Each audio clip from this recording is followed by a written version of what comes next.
Après ma précédente vidéo, je me suis rendu compte que le sujet du voyage intéresse vraiment beaucoup de personnes. Et l'objectif de cette vidéo, donc, c'est de présenter les étapes que j'ai parcourues pour pouvoir en fait faire la procédure d'immigration jusqu'à arriver au Canada en tant que résident permanent. Petit disclaimer déjà, j'aimerais préciser que cette procédure n'est clairement pas offerte à tout le monde. Et je ne suis pas là pour vendre en fait le voyage et l'immigration, parce que la réalité est que les conditions à remplir peuvent être parfois compliquées. Mais si tu te prépares bien à l'avance, tu peux les satisfaire ces conditions-là. Donc, premièrement, j'ai commencé en 2024 la procédure.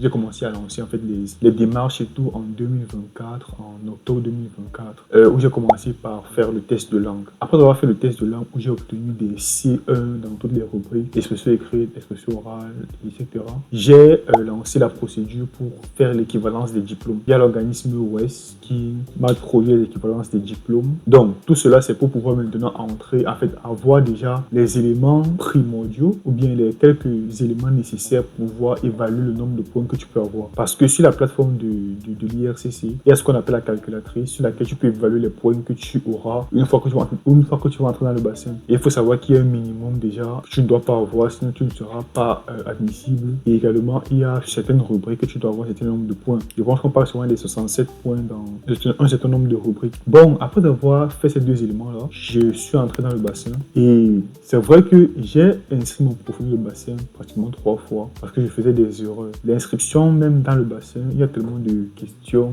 tellement de formulaires à remplir que parfois il arrive de faire des erreurs. Et ces erreurs-là, à chaque fois on rejetait mon profil. Donc ça veut dire que même la première vérification, la machine déjà rejetait mon profil. Je l'ai rempli pratiquement 3 fois. 3 fois, oui, j'ai rempli 3 fois. La troisième fois, je me suis fait aider par un ami qui était déjà là. Donc par appel vidéo, on a essayé de remplir. J'ai vu un peu où j'avais fait des erreurs.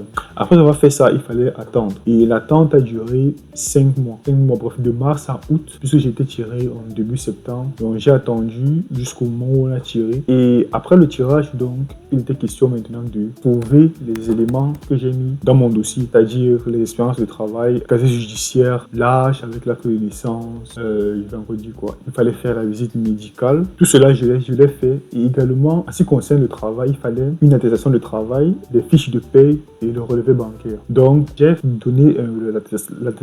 donné l'attestation de travail, j'ai donné les fiches de paye, également le relevé bancaire. Le relevé bancaire n'a pas seulement pour but même pour le travail, parce qu'il y a aussi ce qu'on appelle la preuve de fonds. Le gouvernement canadien veut s'assurer que tu as les fonds nécessaires pour pouvoir t'établir sur le territoire. Et ces fonds-là, pour une personne, dans mon cas qui suis célibataire et qui vient seul, s'élève à 15 500 $. Mais il fallait également satisfaire cela. Bon, je le savais à l'avance, je me suis préparé. Donc, en fait, il y a deux éléments, il y a deux façons de prouver que tu as des fonds. Premièrement, c'est, bon, pas deux façons de prouver, deux façons d'obtenir des fonds. Mais pour qu'on considère tes fonds comme valides. Premièrement, avoir cumulé les fonds, ça veut dire économiser sur plusieurs mois ou plusieurs années jusqu'à ce que ça atteigne les fonds nécessaires. La deuxième chose, c'est d'avoir un don fait par un parent direct, le père ou la mère, juste les deux. Et c'est vers la deuxième option que je me suis orienté, bon, parce que les fonds que j'avais ne suffisaient pas pour satisfaire l'exigence en termes de montant financier. Donc, ma mère m'a fait un don de ses fonds et de ses économies et tout. Elle m'a fait un don et nous avons produit ce qu'on appelle une attestation de don chez un notaire pour certifier en fait que cet argent-là, elle me l'offre et qu'elle ne va pas me le redemander. Donc, j'ai fait également cela. Et après ça, il fallait juste maintenant remplir les informations dans la plateforme de IRCC. Et j'aimerais préciser que cela, tu peux le faire seul. J'ai été accompagné dans mon cas parce qu'il fallait peut-être quelqu'un. Je trouve que c'est nécessaire quand même qu'il y ait quelqu'un pour vérifier, quelqu'un qui a déjà de l'expérience, pour vérifier que tes documents sont sans erreur. La moindre erreur peut te coûter cher, allant jusqu'à 5 ans d'interdiction à cette procédure-là. Donc, l'agence m'aidait à vérifier mes documents. Sinon, je les ai obtenus, tous les documents, je les ai fait moi-même. Tous les documents, j'ai fait les démarches moi-même pour les obtenir.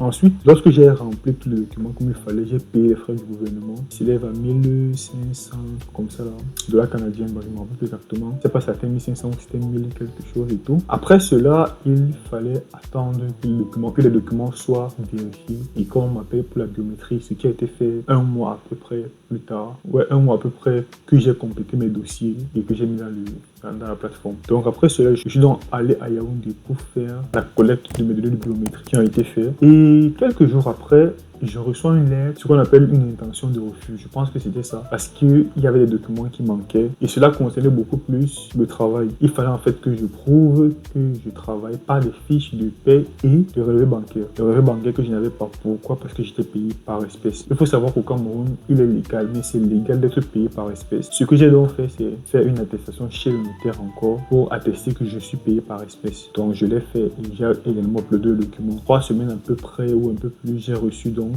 la demande, bien la lettre d'invitation à déposer le passeport. Je suis allé déposer et j'ai obtenu le visa. Donc en gros, voilà un peu la procédure, voilà un peu les étapes que j'ai parcourues pour pouvoir compléter la procédure. Cela a duré à peu près je dis 1 an, 3 mois, 1 an, 2 mois. J'ai commencé en octobre et fini en octobre 2024 et janvier 2026, donc un peu plus d'1 an. Mais il faut savoir que là, en moyenne, cette procédure dure 6 mois. Dans mon cas, il y a eu des péripéties, il y a des délais et tout. Mais sinon, en principe, si tout est bon, en 6 mois, tu peux compléter ta procédure et arriver au Canada. Donc, c'est juste ça que je vais présenter. Et ce que je pourrais dire, bien